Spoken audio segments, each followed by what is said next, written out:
Assalamualaikum warahmatullahi wabarakatuh. Para sahabat sekalian, terkait keimanan makhluk yang ada di manapun itu terbagi daripada 5.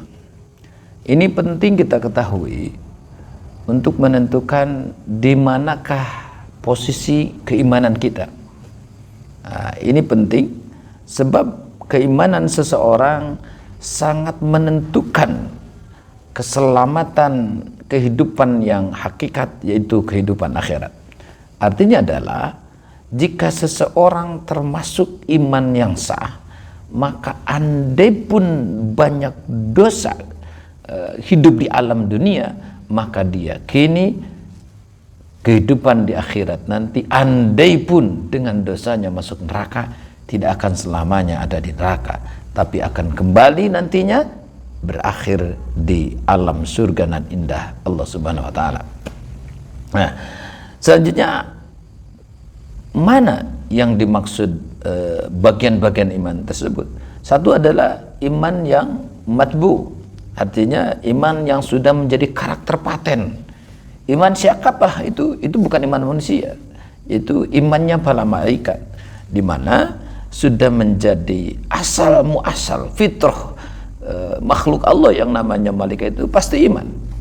Bahkan uniknya adalah malaikat itu satu-satunya makhluk Allah di mana malaikat itu layak sunallah ta'ala abadan, tidak pernah dan tidak akan melakukan maksiat sama sekali.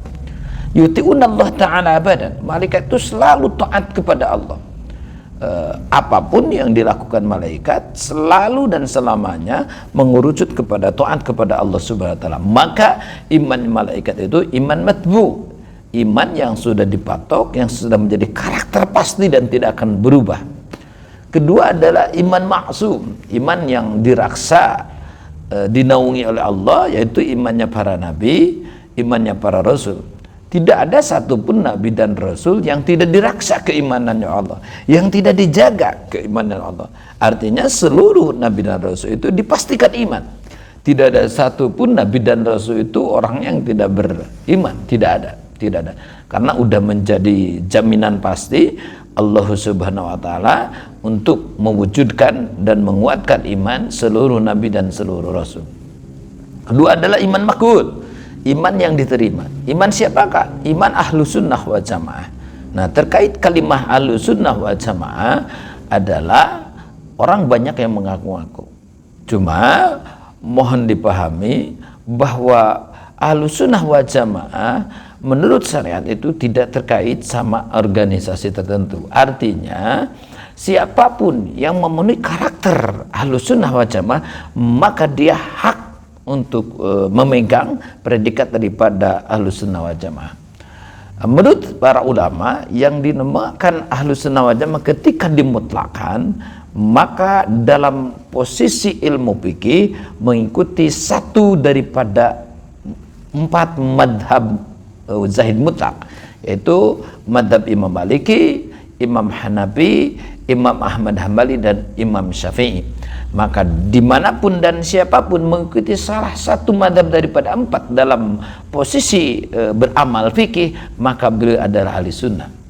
Dan ahli sunnah ketika dimutakan dalam kaitan itikad, dalam kaitan ilmu tauhid, maka mengikuti pendapat Imam Abu Mansur al-Maturidi dan Abu Hasan As'ari.